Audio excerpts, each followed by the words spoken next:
Ladies and gentlemen, boys and girls, we are back for the TWC Show live on Ruckus Avenue Radio, Dash Radio, wherever you listen to podcasts. We are here, guys. Before we get into this week where we have Royal Rumble predictions and much, much more, I really quickly just wanted to say that if you have not joined the Discord yet, join the Discord. The link is in my bio on Instagram. We have a community of there's 800 people in there now. The Cardillo giveaway, we just gave away an NWO Cardillo weight belt this past week. Got us a bunch of new people in the Discord. And eventually soon, guys, we will be launching some NFTs and some crypto stuff. So if you're into investing in that, into cryptocurrencies, make sure you jump in there and join. And also, we're doing a Royal Rumble lottery in there. We have, I think, 26 people that are included. It's $5 to enter the men's Rumble and $5 to enter the women's Rumble. So it's $10 in total. If you get we're going to randomly let people get a number for the Rumble. If a wrestler enters at number 22, and that's the number you have, and they win the Royal Rumble, you win the entire lottery, meaning you can win $150 or you can win $300 just by putting in $10. But you can only do that if you join the Discord, people, so make sure you join the Discord, Wrestling Misfits. The link is in my bio. There's much more to come. But with no further wait, we are here with none other than Sock Monkey Mike and Daniel. How are you guys doing today? Nothing much. Let's do this show. It's an honor to be here, guys. Thank you. It's an honor to be here. Mike hasn't been on the TWC show for a while. Daniel's been back for the last couple of weeks. It's been a weird week of wrestling. We should jump right into things. First things first. Mustafa Ali asked for his release. We talked a little bit about it last week. And Cody Rhodes is a free agent. And Lio Rush is a free agent starting in February and is already open to bookings. A weird place in professional wrestling right now. And it seems like AEW is doing a thing where they're no longer releasing. They're not going to release people like the WWE, but they're just not going to re-sign people once their contracts are up. How do you guys feel about Lio, Cody, and Mustafa Ali? Mustafa Ali's release request got denied, by the way. Well, I mean, I hope to start using him better now, because post a picture of Joker burning money and, it's about sending a message at the end of the day, and it's not about the money. And I think sometimes the check can't cut it, but being used in the company can. So I'm hoping for the best. And when it comes to Lio Rush, did he quit again? I don't know, man. I don't think he quit, but he was also very vocal. No, he was supposed to be on the big Swole stuff happened. He was supposed to be on the GCW show tonight. And he walked out apparently. Oh, did he? I didn't hear about that. It's on Twitter, yeah. Oh, he walked out again. The GCW show though, the Briscoes have an open challenge, and I really hope that FTR. I hope the Hardys show up. I'm gonna jump on the stream right after this. We finish recording this. I really do hope that FTR challenge the Briscoes. I mean, if it's the Hardy Boys, that'd be cool too. But I'm more willing to. I'm with all the buildup they've had on Twitter and the back and forth video promos on each other. I'm looking forward to the Briscoes and FTR. And plus, on the last Ring of Honor show that we had, Final Battle, FTR showed up and attacked the Briscoes. Mm-hmm. The fact that this isn't happening in the AEW ring is kind of a miss on Tony Khan's part. But if it happened in GCW in the Hammerstein Ballroom, that's pretty fucking dope. Mm-hmm. Mm-hmm. But yeah, so with Lio, he did talk up during the whole Big Swole situation. He said some stuff that kind of was calling out Tony Khan guys. He's part of the hip hop album that AEW is dropping next month, featuring a lot of top AEW stars. Of course, our homie Josiah Williams and Swerve Scott are also on there as well. But it seems like his story that he put out there, his not story, but his public, what would you call it? Like his message that he put out there was that he just wants to be a free agent that's allowed to put whatever he wants in his resume rather than being stuck in one place if he doesn't have full creative control, which a lot of wrestlers are like that. They don't want to just be an AEW person or a WWE person. Some don't want to work the indies, plus come pop in AEW when they can. He said he really likes the fact that Mickie James is in the Rumble, even though she works for Impact. He wants to be able to float around like that. But it's hard for me not to question if this was just more because he spoke out during the whole Big Swole thing, and there was maybe some rift between him and Tony Khan. Mm. I just was never a fan of the guy, so I don't have much to say. Good for him. Well, in terms of Mustafa Ali, I hope they would use him better, but there's also the chance that they might not use him better and they might use him worse now until his contract actually expires. Think they're going to punish him?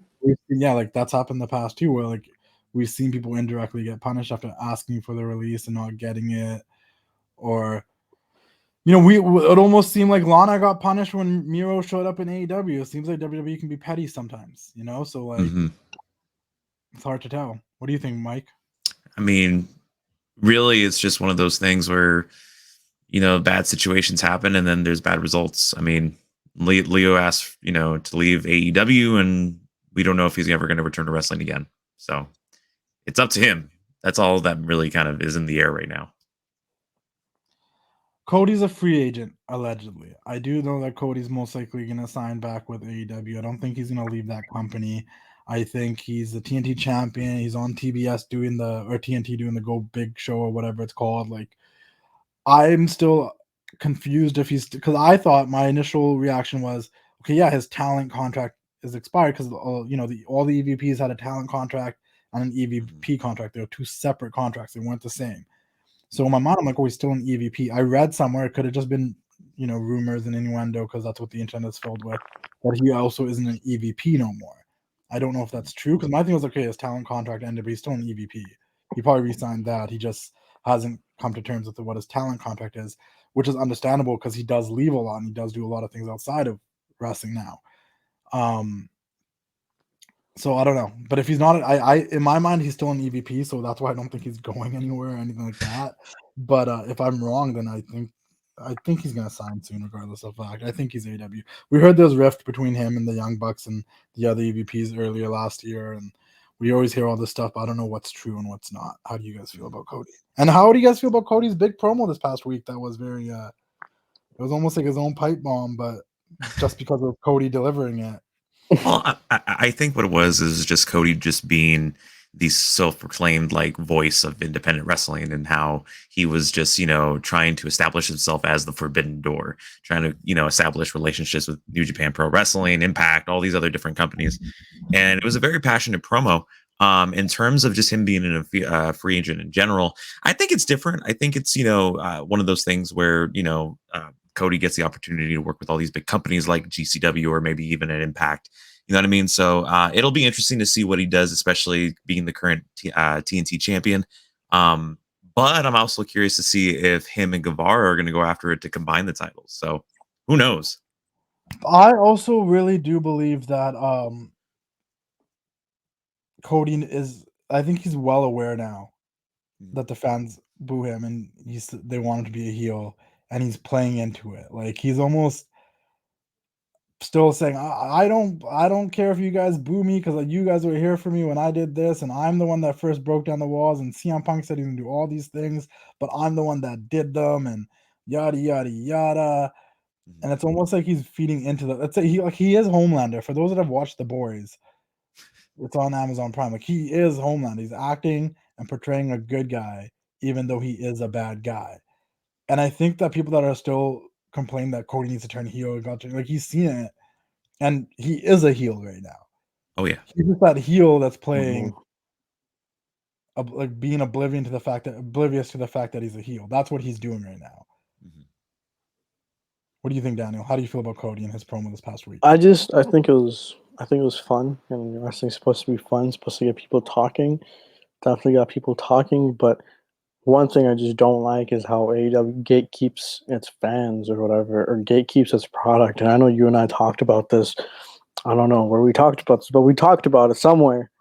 But my point is, I don't like how they gatekeep it and pretend as if it's like something so big, and it is big. But like, dude, it's for everybody, It's not like they're against them having. I had a whole debate with someone on the Discord, and this is why you guys should join in the Discord, because I'll debate with you and argue with you all.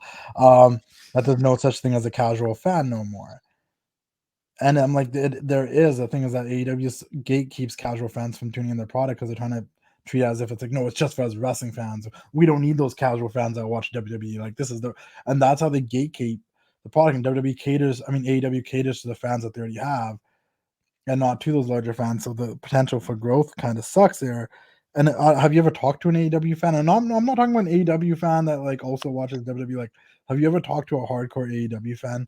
Because they are the most stubborn, gatekeeping, protective, sometimes illogical people I've ever met in my fucking life. Bro, they smell. Oh yeah, you went to a show. I forgot. But I never want to go back now. It's like great. I saw Pong staying and everybody, but like I'd rather go to a WWE show now. Like you no, know. there's definitely a gatekeeping situation when it comes to AEW, and like you're either a full-time hardcore fan, or if you can't say anything bad about the company, or you're not a real AEW fan. Like what the fuck? You can't criticize the company, or just try It's to. different viewpoints, you know. It's like everybody has different viewpoints of Yeah, different but like shows. everybody can criticize WWE, and no one's gonna tell you can or can't watch WWE. Someone might be like, "Well, just stop watching then," but they'll never tell you can't. You Mhm. criticize AEW, and AEW fans are like, "Oh, you're not a real AEW fan then. Like you're just you don't get it. Like it's not for you." Like no, like I just I just want everybody to watch wrestling. I want everybody to watch WWE and AEW, and I just want people to think wrestling's cool again. So I'm gonna Yeah. point out things that I think could be better, and you don't need to like try to like tell me that I can't be a fan because I have issues with the things that they're doing because you think it's perfect because it caters to you and Mhm. your friends. You know, I want the casual viewer flipping through the channel that might have used to watch wrestling or is a lapsed wrestling fan to stop and be like, "Oh, what is this?" and genuinely enjoy it, rather than be like, "What is this?" and be like, "Nah," you know what I mean? Yeah. Because they have all the people. They have Sting, they have Punk, they have Brian, they have Cole, they have people that look like Jade Cargill. Like there are people that get you to stop and be like, "What is this?" But at the same time, it's like, are they giving you everything you want, or are they just giving the wrestling fans that are already in this bubble what they want and not doing anything entertaining enough to keep other people in? That's just me. Um, that being said, I thought the Cody promo was good. I think to Daniel's point, it got people talking, and that's the point. I think that's all Cody wants to do. Whether you like it or dislike it, he wants people to be talking about it after it's done. And people Mhm. were. Some people were overhyping it, saying like, "Oh, promos of the year, like so good." Some people were pissed because like, "Oh, just more shots at WWE, yada yada yada." But the Mhm. fact of the matter is, like, everyone was talking about it, so he did Mhm. exactly what he wanted to achieve. Yeah. And I know Cody's said it himself that he articulately plans out his promos and how they're gonna go and all that stuff, and it feels that way sometimes, but I thought it did its job. Another promo that was really well done was John Moxley's back, and he came out there, he addressed the fans. I Now have something to say about that. the only thing I drink is blood, he says now. He looks healthier. He looks more like Dean Ambrose again. Daniel, like, as soon as the promo was over, like minutes after, like sent me a before and after picture, and I was like, oh shit, because I wasn't watching live. I remember I had to come home and watch after, and I was like, holy shit, like he does look way healthier. Like he leaned out, he looks healthy. He looks like someone that's been on like a plant-based diet for the last 2 months or something. Shout out to Harry Halo. And with chill. And um he he looks great, and he cut a really good promo being back and stuff. The only issue I kind of have, and this is just once me looking out for AEW, not disrespecting any other company. I wish they never announced that he was going to come back to GCW first, because now it took away from the surprise of Moxley's randomly returning on a Dynamite. Once again, me being me, I would have loved a surprise Moxley return rather than it being announced and him coming out and kind of promo. Was the moment still fucking dope? Yes. Was it a good promo? Yes. Does he look healthier? Yes. Am I happy he's back? Yes. I actually, and you know what? I'm happier he's back after a little bit of a break than him just being here the entire time, to be completely honest. It's the same thing I say about Jericho. It's the same thing I say about a lot of people. It's like sometimes after you like do a big angle or something, it's better to like go away for a bit and come back than stick around and really do nothing that's entertaining. And I think with Moxley leaving and now coming back, like it's like, yeah, fuck, I did miss this guy. Like, I'm looking forward to see what he does next. Then he had the stare down with Brian on Rampage after beating Ethan Page. I'm like, okay, fuck yeah, let's go. And then look, what's the cool thing about Brian? We haven't seen Brian since he lost to Hangman for a couple Mhm. weeks, and here he is on Rampage, and it's like, oh shit, Brian's back. A little bit of a break is always good, guys. They don't need to be on TV every week if they have nothing creative for you. And I know I always talk about people randomly disappearing, like a Brian Cage, like a Miro, like where did they go? But honestly, it's always cool when they come back. So fair game. What were you gonna say, Daniel, about the Moxley promo? I think it was great and everything, but I mean, I don't know if you guys heard. You guys probably heard about it, but I think it was it Bubba Yeah, who talked about it, and he was like, "You should apologize." I didn't get that. I mean, who's Bubba to say what he's saying? I don't think that's credible to its point. With all due respect, but I mean, I don't know. I don't agree with that, and so basically, that's Bully such a Ray on shit Busted take. Open. I'm sorry. Yeah, so Bully Ray basically on Busted Open Radio said that at some point in that promo, Moxley should have apologized to the fans for just kind of leaving. out of nowhere when they were either expecting to see him on a pay-per-view and this and that. But it's unnecessary. Like he could have if he wanted to, but like it wasn't that important, to be honest. And it was a shit take because it's not that important for him to have to like be like, oh, I'm sorry that I left. I mean, he had to do what he had to do. He had to take care of his fucking self, and why would he apologize? And I've said it many times on this show, like we're fans and we support these people and we cheer for them, and sometimes I feel like they don't owe us anything, and I have to say it so many times. Like they really don't owe us anything. They already do enough for us, and I don't know why wrestling fans feel like wrestlers owe them so much. Like we're entitled to knowing about their personal lives and the fact that we even know where he went because he was open to share that with us and told Tony like, no, go ahead, tell them where I'm going. Like that's more than he should have had to do. He could have just had left and it could have been disclosed why he left and then came back.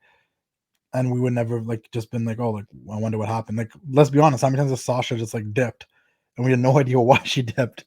And she left at SummerSlam, and then she wasn't able to be at SummerSlam. We didn't know why. She left after WrestleMania 35, and we didn't find out after the 24 special came out that she went through some like mental health stuff. Like that's because she told us and she allowed us to come in. But if she just came, like we don't need to know, guys. It's not really our fucking place. So why should he have to apologize to me about his personal life? Yeah, and to Justin's point, I mean, I think that it's what that point is being that the wrestlers don't owe the fans anything.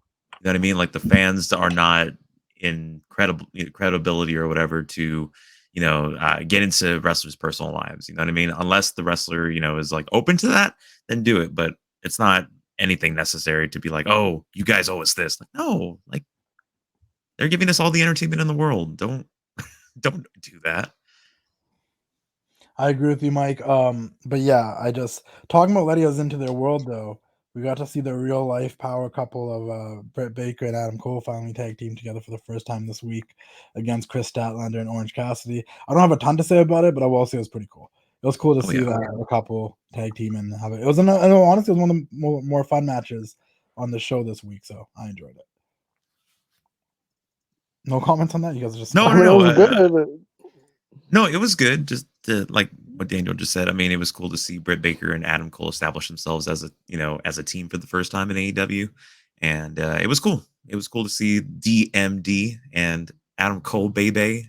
And I like they both felt like big stars. Like they didn't enter together; they entered separately. Like they had their moments and stuff. Like I'm a fan of them. I don't obviously once again, I will say I don't fully love how Adam Cole has been booked thus far in AEW. I know he's young. I know he has all the time to grow in this company and be in the top of the card at some point. But the more he's with the Undisputed Era guys, the more I've been taking him seriously. So like I'm kind of with this now. He once again, the moment those guys showed up, he's felt more important. Speaking about fucking feeling important again and getting my attention, the Kings of the Black Crown had a tag match against the Varsity Blondes this week. Their entrance was fucking sick. I know a lot of people aren't familiar with Brody King. This goes back to AEW relying on their audience being hardcore fans and supermarkets that watch everything and just assume that everyone knows Brody King. I know maybe I'm saying this way too fucking early because they might put something together by this week's Dynamite or something, but would be nice if they gave the wrestling fans some sort of video package, promo, or something to kind of explain who Brody King is for those fans that don't fucking know.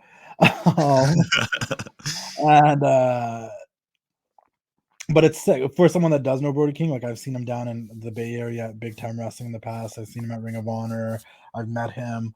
I'm not gonna sit here and pretend like I was the biggest Brody King fan, but I always did say he has a fucking look.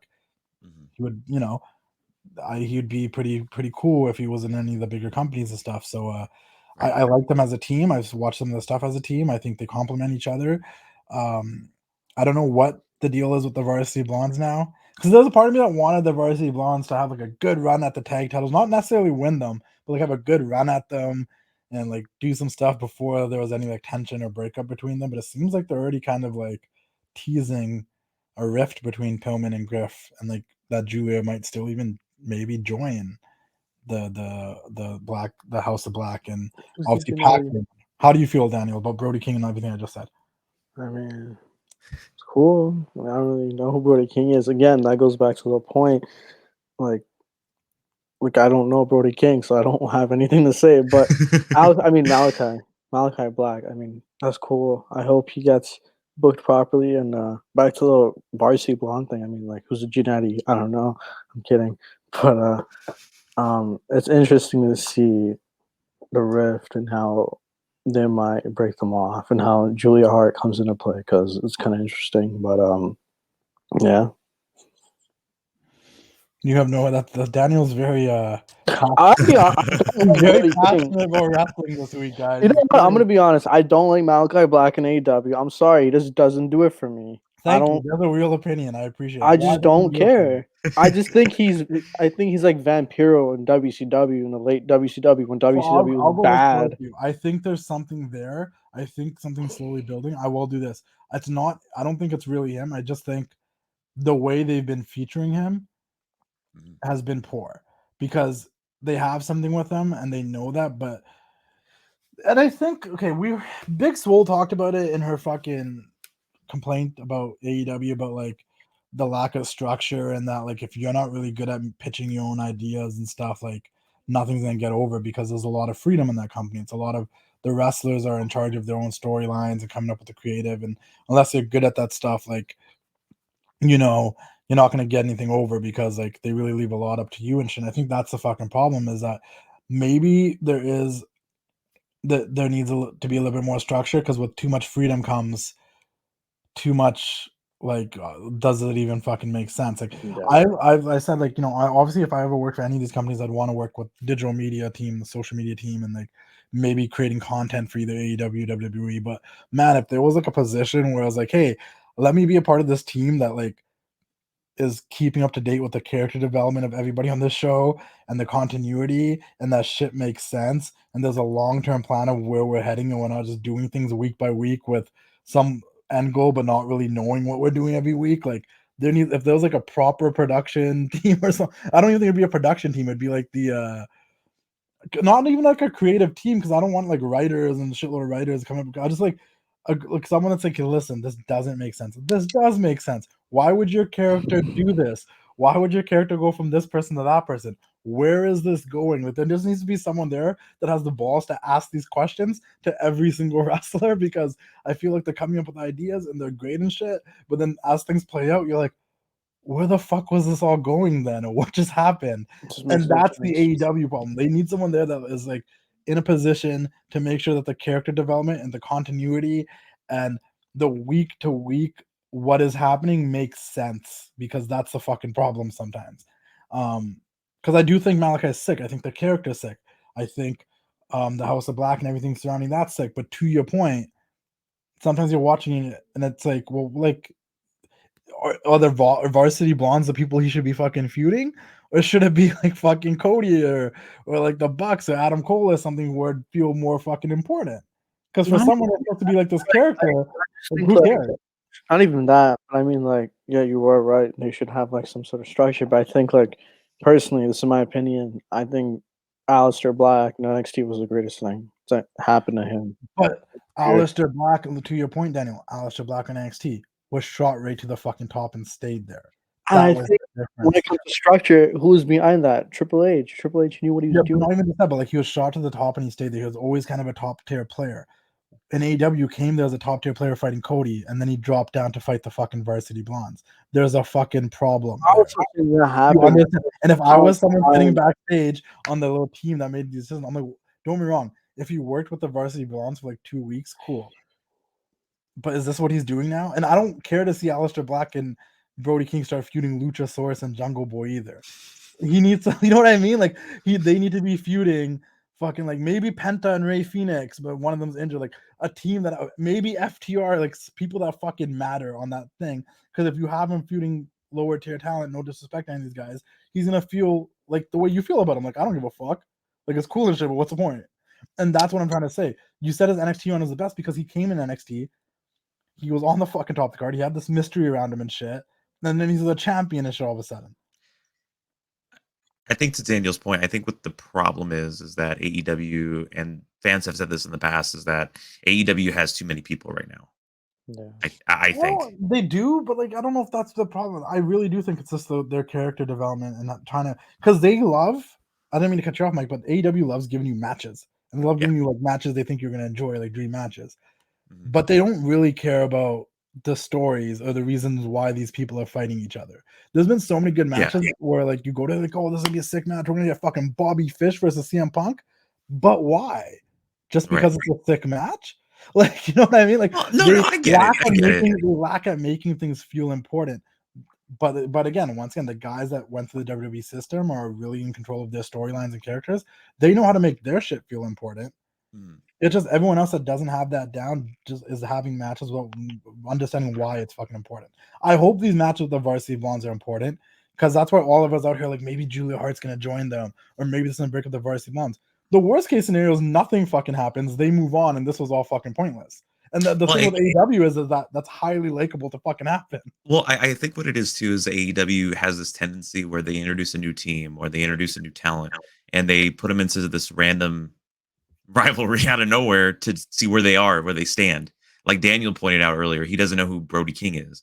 See, if for those who are logical, well, not logical, but like that known independent wrestling, especially where he came from in California, you know, like I've seen Brody King for years. So like I get Daniel's point where maybe they should have like a promo package showcasing who Brody King is, so maybe we could get a better understanding. But you know, it's all a part of the learning, or not the learning process, but like the beginning processes of trying to introduce and see where they fill out in terms of AEW. No, and I'm with you too. And then listen, I'm also like a little bit, just a tad bit, not fully, a tad bit over the well, they're a new company, let them figure it out. We're like 2 years in now, my guy. Like I'm giving them time to figure it out too, but maybe now they need to start pushing a little bit harder on some shit because they haven't figured some shit out in 2 years. They've done some really good. I love AEW. Listen, guys, I'm saying this. I love AEW. I'm an AEW fan. I want them to prosper. I got a lot of that I fucking love. Like I'm the biggest CM Punk fan that you'll meet in a lot of ways. But like, I just there's things that, like, for example, why the fuck did CM like if they were gonna have the they were gonna have the match they had with CM Punk and Shawn Spears, then you should have done CM Punk and Shawn Spears before you did CM Punk and Wardlow. Like, why was that done backwards? Because the Wardlow match seemed like more danger. Punk was getting his ass beat, snuck away with the victory. You should have Punk beat Shawn Spears in fucking 37 seconds or whatever the fuck it was. And then MJF was going, fuck it, you're going to get Wardlow. But instead, they did Wardlow first and then get Shawn Spears. And then they tried to build Shawn Spears by giving him a win on Rampage. They gave us a goddamn video package, full damn entrances. And then in 2 minutes, Punk beat Shawn Spears. Was it entertaining? Yes. But my first thing was, why the hell wouldn't you have done Wardlow after this then? Can I make a quick comment about that? Like, I hate how they made Shawn Spears just job out to Punk like that. Like, Shawn Spears, like, he's been built for like all this time in AEW to become one of the main event players, and then now he's just treated as just the Pinnacle's like backside at this point, which it sucks. But I mean, I just wish they would do more with him. That's why my hot take or whatever. This is one of those guys they just let go once his contract expires. Because that's what they're doing. They're not releasing people, but once people's contracts expires, they're just kind of like letting them leave. Like I think Marco Stunt's not going to get re-signed. There's word that like we don't know if Joey Janela is going to get re-signed or not. Brian Cage is someone that everyone thinks is just once his contract ends, he's out of here. Do you think? Because the fact of them having too much talent, it's come to a place now where it's like now talent can just leave once their contracts are expired. I don't know Marco Stunt was leaving. That's crazy. He had a match with Joe Alonzo in, I think, Texas. Check out Joe Alonzo's page. Marco Stunt kind of promo where he kind of talked about that. But that's insane. I feel like, yeah, maybe. I know Peter Avalon just left too recently. His contract ended. So it's not like we won't see Peter Avalon working maybe occasionally on Darks and stuff because they still bring non-contracted wrestlers to work on Dark and stuff like that. But he's not like officially signed with AEW anymore. Yeah, that's insane. But that was a bad situation too because he was known as a librarian and then he was known as a wingman and then it just kind of, you know. Well, no, and that's what I mean with Brian Cage. He was there. He was Team Taz's first guy. He was the FTW champion. Now we don't even see him on TV. He had a banger with Hangman at one of their first matches of a pay-per-view. I learned nothing. You know, like, and the fact that that's like how they handled Brian Cage is like, it makes you wonder, like, who else are they going to keep, right? It's interesting to see. I want to give a big shout out to Jade and Anna Jay. They had a good main event match on Rampage. It was nice to see the women main event over there. It's, Jade and Britt are the believable champions, both of them, and not Daniel yawning as we talk about women's wrestling. And we what timing? And no, it was a great match. I mean, no, there was like a spot in that match where, like, on purpose, the timing was just impeccable. But so I had to like make it a thing. But I'm happy that I'm happy. Let me tell you this: Anna Jay has improved a lot since she's started in AEW, and I'm gonna say right now, I think Anna Jay probably gave Jade probably her best match thus far, and I don't know where Anna's gonna be in the future. I hope she wins the title sometime in the future, but Jade's still that bitch, and I'm glad she won, and it was a good look for Jade, and we'll see how it goes. I think honestly, slowly the thing is that that bitch thing is gonna get old, or like you're gonna have to turn Jade babyface. I think fans are slowly starting to like her as the weeks go on. Like even though they know she's green, they're starting to understand the aura around her, and that like she's really like this dominant person that like you want to get behind. I mean, she has a 25-0 streak. The Undertaker could never. She's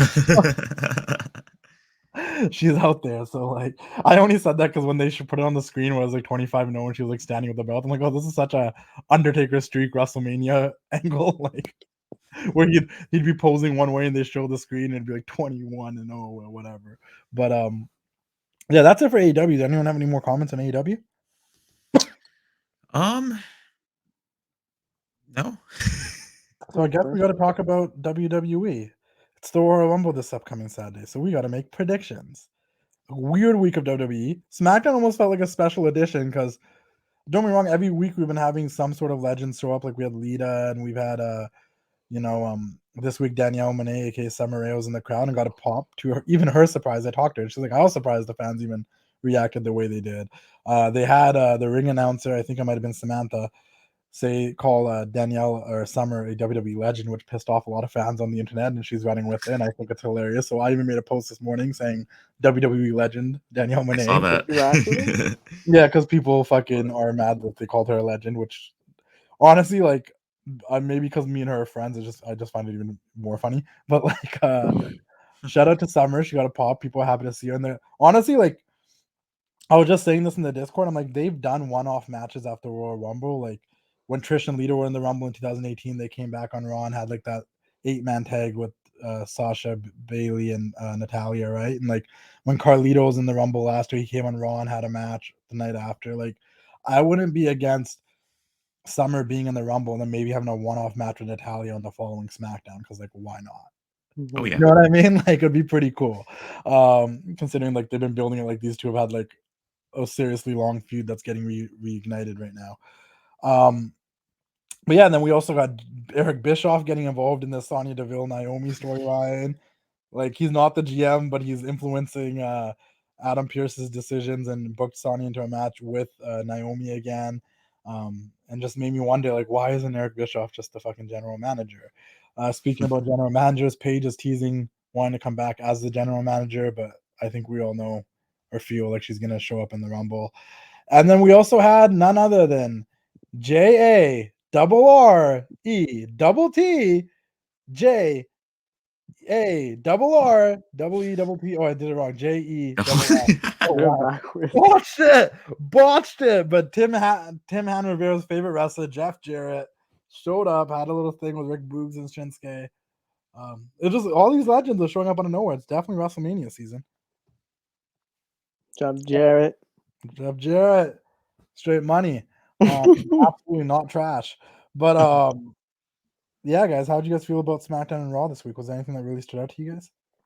SmackDown was dope. I mean, it was cool seeing Eric Bischoff on TV every time he pops up. So I mean, good for him. And Conrad's making that money. Jeff Jarrett, Eric Bischoff just showing up on TV. Conrad might be the greatest agent of all time. I think he might now, who has a podcast now? I think Jake the Snake and DDP have one now. Yeah. And Matt Hardy has one under ad-free shows. I mean, it's just wild out here. Are you hyped though? The Hardy Boys got booked for like an independent show. So I mean, that's on March 23rd. It's pretty close to WrestleMania. don't Well, I'm know. sure they'll be tag teaming on some show WrestleMania weekend. I want to yeah. go to it. I gotta pull up. Go see Jeff. That's something I think will happen for sure. That we'll probably be teaming together on WrestleMania weekend at some show, whether it's GCW, some other independent, or even an AEW show. I know that AEW said they are trying to avoid even being in the same city as WrestleMania that weekend and taking advantage of that weekend, like many other companies do, because they feel like they're above just an independent company trying to kind of leech off a WrestleMania weekend. Which honestly, I say leech in the most less offensive way, because if you were an independent company, you'd want to do a show on WrestleMania weekend because that's when you're gonna make a lot of fucking money. So it's not like that, but like it is them booking shows, taking advantage of the fact that wrestling fans from all around the world are going to be in a single place for a weekend for WrestleMania. So why don't we just book shows on the same weekend? So, but AEW doesn't want to do that. So maybe we'll see the Hardy Boys at a independent show that weekend, or a WrestleCon super show or something. Something Oh yeah, crazy. yeah. Go ahead. Oh no, I was gonna say to your question about was there a highlight of SmackDown and Raw? I do have the highlight for SmackDown, and that is Roman Reigns not having the Usos by his side for the Royal Rumble. Thank you for saying that, because I didn't remember how the show finished, but I remember being hyped that Kevin Owens was there with Seth. And I remember the stipulation was Seth and Kevin versus the Usos. And if the Usos lose, they can't help Roman Reigns at the Rumble. So they Yeah, lost?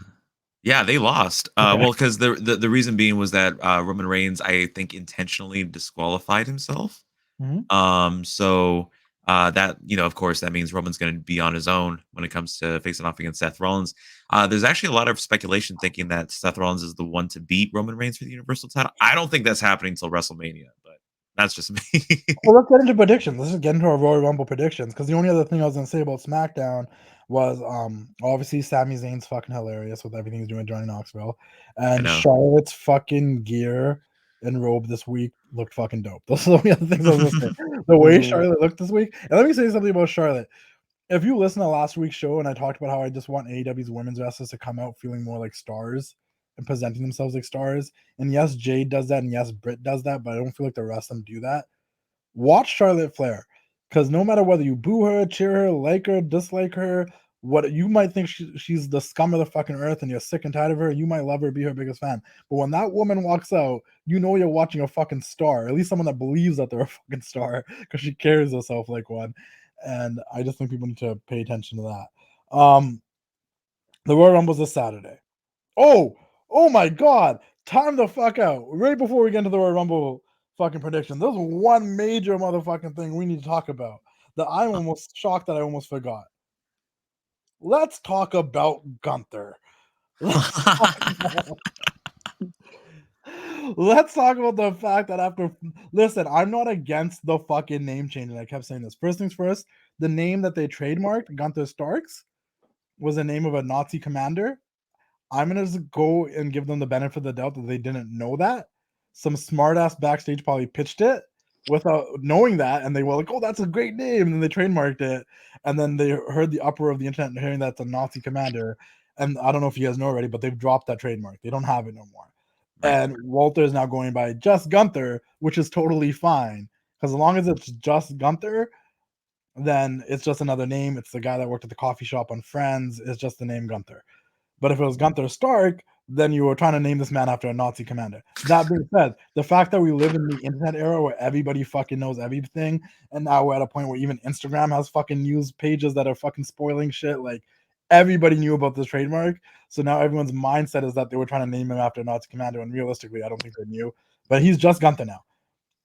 My only fucking problem with Gunther is that you decided to do it now when he's literally been in the company for so many years already, like 4 years already. Even though he's been on NXT UK, he's been on NXT takeovers, he's been on Survivor Series. I'm not 100% sure, but I feel like he might have been in a Rumble, but I might just be wrong. But he's definitely been on Survivor Series, and he's been on NXT takeover on the regular NXT too. We know him as Walter. We've been knowing that he's Walter. It's not like when you brought Prince Devitt in and the hardcore fans knew he was Prince Devitt, but literally like on the first or second show, you changed his name to Finn Balor. We've known this man as fucking Walter, and like 4 years into his run with this company, you've changed it to Gunther. maybe the casual fans never knew who the fuck Walter was, but he even came out in this match as Walter, was on your guys' last little show, New Year's Evil, as Walter against Matt Riddle, guys. Like, he's been where the fuck did the name change come from? How do you guys feel about it? What in the Gunther? I mean, I never liked him, so I never liked Walter. Energy today is top notch, guys. I just never understood him. Like, he's just some big guy who does some chops. I mean, he reminds me of Vladimir Kozlov from back in the day. You know, same person. I don't know, but I just never cared.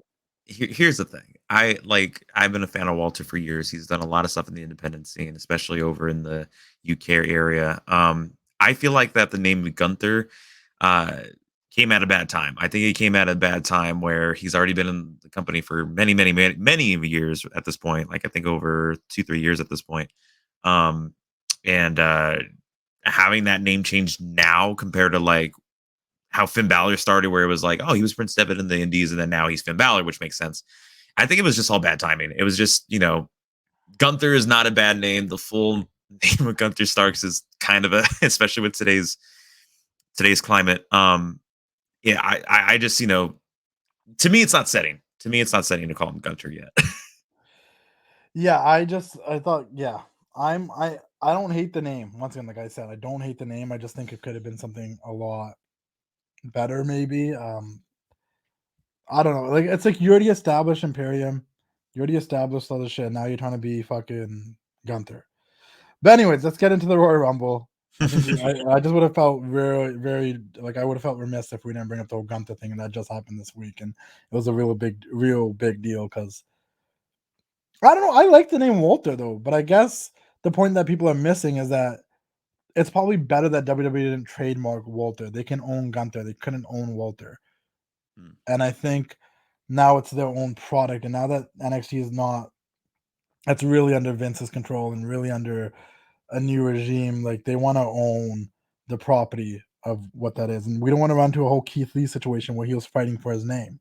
You know what I mean? Because they decided they were going to use Keith Lee, and the next thing he was trying to fight for Keith Lee when like that's like his actual fucking name. But so yeah, I'm not fully against the name change. I just thought like, oh, I wish they kind of figured it out a lot sooner, because it feels like doing it now, like a little late to the fucking party. Let's look at the Royal Rumble. Are you guys excited for the Rumble this year? I feel like it's really unpredictable. I don't know who's going to win either match. Well, that's the thing. I love the Royal Rumble this year because there's no clear-cut winner of like, okay, going into this, we all know Roman's going to win. We all know A and B is going to win. You know what I mean? Like, it's unpredictable. That's what I love about it. Daniel? Yeah, I'm excited. Actually, it should be good. It's really unpredictable this year because you really don't know who's gonna win, like Mike said. So I mean, there might be some surprise from NXT or the Forbidden Door, So I don't know, man. I'm excited. It should be one hell of a pay-per-view. You say that with so much enthusiasm. I really believe you. I really believe that you're that excited, Daniel. No, I'm genuinely excited. Like, I think it should be great. I think we can all admit though, like the Royal Rumble is always a fun show, though, regardless. No, it is. It really is. I look forward to the surprises. Do you guys have any predictions? I just gonna jump right into it. Like, who do you guys think is going to run the Rumble thus far? Go ahead, Daniel. No, you can go. I'm still trying to think. Okay, I have two. So for the men's Royal Rumble, I am going to go out of the blue here, out of the minority. I am going to say that Kenny Omega shows up and wins the Royal Rumble. Are you drunk? Are you drunk? And okay, like, wait, are you being serious, or was that a joke? It was a joke. It was a joke. No. To be honest, I'm honestly gonna say, for my pick for the men's, I don't know. It's really tough because I'm really thinking of two things: either someone that's not in WWE or someone that's within WWE that doesn't. Why do you think it to be someone that's not in WWE? Because like the whole Forbidden Door thing. That's why I think. Real. That's not real. Okay, they're only inviting people back that worked with the company before. That's why you might see, like, they supposedly or allegedly the Iconics turned down the request to come back. I read that today. But like Mickey James used to work for the company, now she's with Impact. I don't think anyone from AEW is fucking showing up there. This door's not open to AEW. No, Sean Ross Sapp said it there. Unless you're like a Chris Jericho or a Bryan Danielson or a Moxie or something that might have used to work there, even a Cody, to be honest, because he used to work there. That doesn't mean Kenny Omega or the Young Bucks are showing up with some shit. Okay. So I think Paul White after the joke. No, I want to see someone like AJ Styles win. I want to see someone that's like we haven't seen like become one of those final two or something like that. And I think that AJ Styles would benefit off of winning the men's Royal Rumble. So your guess is your prediction is AJ Styles. Okay, Daniel, AJ Styles. I don't know. Okay, can I do like who I think's in there and who I want to win? Can I do that? Yeah, do both. Just okay, so who I want to win. I actually want AJ to win. Like I said this before, so like I don't know. Do I really want him to win? I don't know. That's hard. But the thing is, AJ's not in a position right now creatively where like, and that's the thing. Like usually, that's like, the thing too. I don't know because apparently like there's rumors like he's gonna fight Edge at WrestleMania. Yeah, he doesn't seem like the guy that's gonna. You got to think of it like who's gonna fight. Because I still think, and that's gonna base a lot of our predictions. Like, I still genuinely think all of this has to. And as much as I'm like, we could step away from it, or we could have if day one actually fucking happened. But we're gonna get Brock and Roman at WrestleMania. Okay, I know. Okay, this is my prediction. This is my prediction. My official 2022 Royal Rumble prediction for the men's, and then I'll do the women's. So who I think could win is Drew McIntyre. That's a good one. Okay. Or I think Seth beats Roman, and then Roman enters the Rumble and actually wins, and there's some sort of shit going on. I think that could happen. You think Roman could potentially win if he loses to Seth? Yeah, and he can just enter the Rumble later in the night. And that would piss a lot of people off, and I feel like WWE wants that. They've done that before. They had John Cena win the Rumble in 2013 for absolutely no fucking reason, just because Rock won the belt back, and I was pissed. See, I feel like they're gonna do that, and knowing Dallas, Texas is the fucking biggest stadium, which packs like 80,000 people, I think. I don't know, but they're gonna do something crazy and dumb like that. I want to win. I was actually on the Drew McIntyre board. I was with you on that. I thought because I thought Brock and Roman was going to happen at day one that we were going to get Drew and Roman at WrestleMania. Like that's what I believed. Or I want to change my pick to Finn Balor now, so Drew. Yeah, or you could have, or like you really could have Drew versus Roman versus fucking Brock at WrestleMania. But that's just another triple threat match at WrestleMania, and we just did that last year. But it just makes more sense because you got to also remember Brock's never technically beat Drew McIntyre. Right. Is there any way I can change my pick? What's your pick? So, okay, I was thinking about it because, like, I was looking at the past storylines and all that. 10 minutes for the rest of the card. Go on. Okay, so I'm gonna pick Austin Theory. Are you drunk? I feel like he might be the Iron Man, though. He might be the Iron Man. I think he'll be the Iron Man. He might be in the longest. He might come in at like number 3 and be in the final 4. Mm-hmm. I don't know if he's gonna win, Michael Wexler. Well, outside of Drew McIntyre, which I think is a very solid pick because, like I said, Biggie. That's who I was gonna say, and I know that's not really popular. I will even go on limb and say I thought Biggie's reign started off weird. It was decent and never really lived up to the hype. That's not a knock at Biggie. It was just the timing, the booking, just the way it played out. Like I don't know, like the Biggie reign never just hit with me, but I also think the way they had him cash in was like it started off bad from the get go. Like they told us he was gonna cash in. It was just very blah. Yeah. But to that point, if Seth was to beat Roman, and I'm okay with Roman losing the belt there, it's been over 500 days. Yes, I've been one of those people that was like, no, I want him to walk into WrestleMania with it.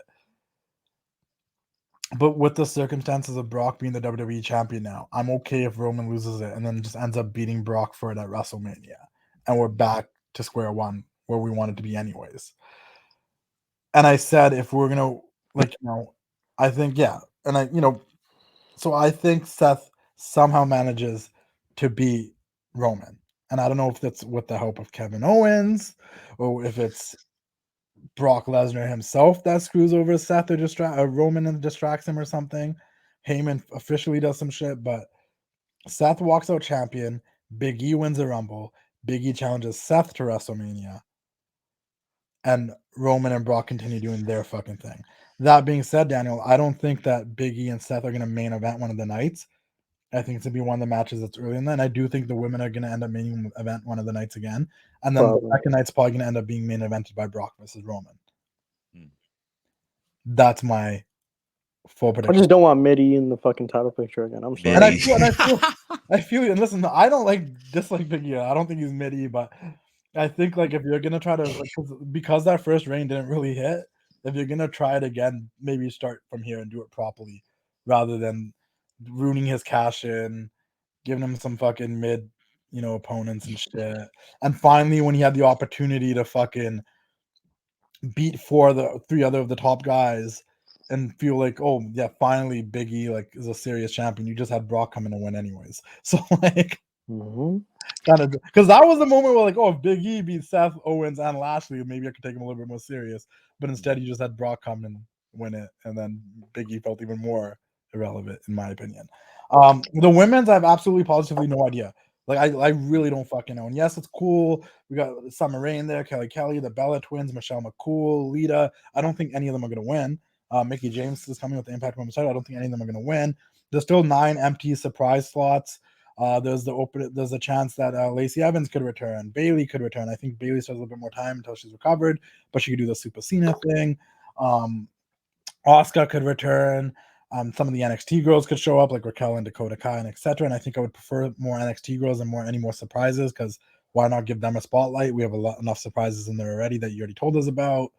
I thought that the Inspiration, the Iconics, would make an appearance, but supposedly they rejected it. Paige could make her epic return and just win this entire fucking thing. That's one of my predictions. But outside of that, I really don't know. I went into this thinking Sasha Banks is gonna win. Sasha Banks is gonna challenge Charlotte. They reunite in Dallas where they had the triple threat the first time with Becky, and that should have been Sasha's night, but Charlotte won, and Sasha's never beat Charlotte on pay-per-view. And Sasha's never really had a WrestleMania moment. Let her have her big WrestleMania moment against Charlotte in that same arena where she should have won the fucking first time. Beautiful fucking story. And then move on from the 4 horsewomen, at least on that SmackDown brand, feuding each other ever again. Maybe after one more pay-per-view with the two, and then no more Sasha and Charlotte, because I still think we should get a Bailey Becky feud because we never really got it. But then we move on after that. But this could have been accumulation of 2016 to 2022. This has been the story ever since. If Sasha could limp out there on one ankle and toss someone over the top rope, or even just come there and toss Charlotte over the top rope and then eliminate herself just to build more towards that feud, I'll fucking love it, because Charlotte's in the Rumble, meaning anyone that eliminates her could potentially be her opponent at WrestleMania. Like when Brock was in the Rumble and Drew eliminated Brock, and that ended up being Brock's opponent. Charlotte being in the Rumble plays the point of if you eliminate Charlotte, you either get made as a star because Charlotte's a fucking star, or you might be Charlotte's opponent at WrestleMania because you came in there and eliminated Charlotte. But my prediction's either Paige, I want to be Sasha, and the third thing that I think could potentially happen, and I'm on the fence of how I feel about it. I'm not fully against it. It's cool and shit, but I don't know if that's totally what I want. But Bianca could just win 2 in a row. You guys? Mid. What's your prediction then? Bianca's mid. I'm sorry. Who do I want to win? I want Sasha to win. I do too, but I don't think she's gonna be in it. She's cleared literally a couple of weeks after the Rumble, so she'll be at WrestleMania. But technically, she can't be at the Rumble. But like I said, if she could just limp her ass out there, toss Charlotte over the top rope, Win the Rumble. and eliminate herself. I mean, the surprise entrants aren't gonna win. Lita's not gonna win. I mean, you're right. Maybe Bianca. Maybe it's Bianca. Maybe it's Ripley. I don't know. The only one that makes sense is Bianca, because I think they're gonna go back. They're gonna run Bianca and Becky back for WrestleMania. And listen, Bianca does need some sort of redemption for that 34-second loss at SummerSlam. She hasn't been the same. It's at WrestleMania. Huh? I'm saying she hasn't been the same since. Mike, who do you think's gonna win? Ronda Rousey. You're drunk. I'm gonna title this Royal Rumble predictions and Mike's drunk. No, that's not a bad prediction. She could return. She could. No, yeah. I think she returns, and then we're gonna have a match between Becky and Ronda. I'd be down for that. I would be down for that. There is some unfinished business there. All I know is at the end of this all, at the end of it all. If it's not Bianca and Becky, I'm down for that. But also, I want fucking Sasha and Charlotte, so I'm just gonna down that hill. And I know people like Sasha and Charlotte. That's fucking they've done that before, like fucking 4 years ago. Get over it. And I do still think if Paige returns, she could win this and just throw a whole wrench in the whole game, and fucking God knows what could happen. I don't want to see an Asuka win, and I think Bianca could be the first woman to win 2 in a row, or just 2 generally. But that's only because like I don't know who else can win this. Like it's not Natty. The other thing is like it could be the ultimate underdog story, and it could be like Naomi. But like, do you want to see Naomi in a world title match at WrestleMania? I like her. I could see her being in a world title match at some point by the end of this year, but not. She's mid. Wow, Daniel's. I don't like Naomi. I just. All right. That was very close to the microphone. Kill me if you have to. Speaking of Becky Lynch versus Doudrop, I think Becky retains. I think it'll be a good match, but Becky retains. Yeah, Becky's gonna win. Mike? For the Royal Rumble, I think Becky versus Doudrop. Oh, Becky Lynch retains. Okay, you already made your Rumble prediction. You said Ronda. Sorry. Edge and Beth Phoenix versus Miz and Maurice. Miz and Maurice played us for a few weeks, pretending they were going on, and Maurice took out a brick in her purse. I love Miz and Maurice. I want Miz and Maurice to win. They lost to Cena and Nikki. They beat Brie and Daniel. They're 1-1 in their couple of feuds. The feud of the couples that Miz and Maurice always do. But I feel like this is a feel happy Edge and Beth win situation for their kids. Yeah. Does that make sense? I just feel like that's what it is. Yeah. I just feel like that's, once again, you want to talk about mid, and I've said this a few times in the Discord to you guys in our chats. I've said it on the show potentially. Edge's return has felt very mid since the Randy Orton feud. And don't get me wrong, the Seth feud was good too, but like after the first match, I was at SummerSlam. I wasn't going to invest in the rest of the feud, even though every single match was good. I just didn't care after the first match. So like even the Hell in a Cell match might have been one of the best matches of the year, but that doesn't mean the feud was good. Like Edge's whole, and I think it boils down to the fact that I prefer Edge as a fucking heel, and I figured that out. Because even when we talked about Edge back in the day, I was like, I don't even know what the fuck he was doing before he left because I wasn't watching SmackDown properly. And then I realized I only fucking liked Edge as a fucking heel. Like I became a big Edge fan every time he was a bad guy. Yeah. And I don't get why he's a fucking vampire whenever he randomly chooses to be a fucking vampire when you haven't been a vampire since like fucking the year 2000. It'd be different if like you were doing this off and on throughout the years, but you went like a whole career from the year 2000 to 2021 to decide you want to be a fucking vampire again.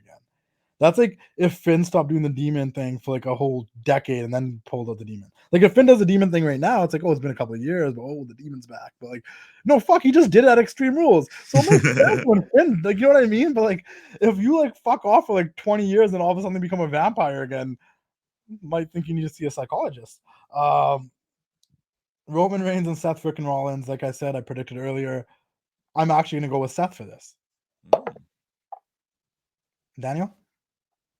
I'm going with Roman. Mike? Seth freaking Rollins. All right, 2 against 1 there. Brock Lesnar with Paul Heyman in his corner against Bobby Lashley with MVP in his corner. It's a match I've wanted to see for a very long time. 2 MMA guys, 2 legitimate tough guys. I'm excited to see this. As much as I want to see this and I want to see Lashley beat Brock, Brock retains. Mike? Brock retains. Daniel? I'm glad Brock's getting rid of fucking mid Lashley. You know what? I never liked the fucking guy either. I don't get the hype. He looks like Barney. All right? And folks, that will wrap up our Royal Rumble prediction. It seems like a very mid-time in professional wrestling for Daniel, but aren't we glad his energy is back on the show since coming back from America when the whole world was just. You know what else really? Hangman versus Lance Archer. Who wants that? Yo, do you realize that we didn't even bring that up because it's fucking trash? It's trash. We outside. Fucking trash. Lance Archer versus Hangman Page. Honestly, Moxley should just came back and attacked Hangman Page and went straight to the top. That's what should have happened. Straight up. Anyways, guys, thanks for tuning in. We'll catch you guys all next week. You guys know where to find all of us on social media. Sock Monkey Mike at Sock Monkey Mike. Daniel Down Mate. Me and Daniel might be doing another interview for the Casual Conversations tomorrow with a good friend of ours. We'll spill the beans on that soon. Go buy the merch. Join the Discord. Check out the Patreon. Subscribe to my YouTube channel. All the links you need are in my bio. More articles coming out for 1:37 p.m. Keep doing the thing, and we'll see you all next time. Ooh, yeah, dig it,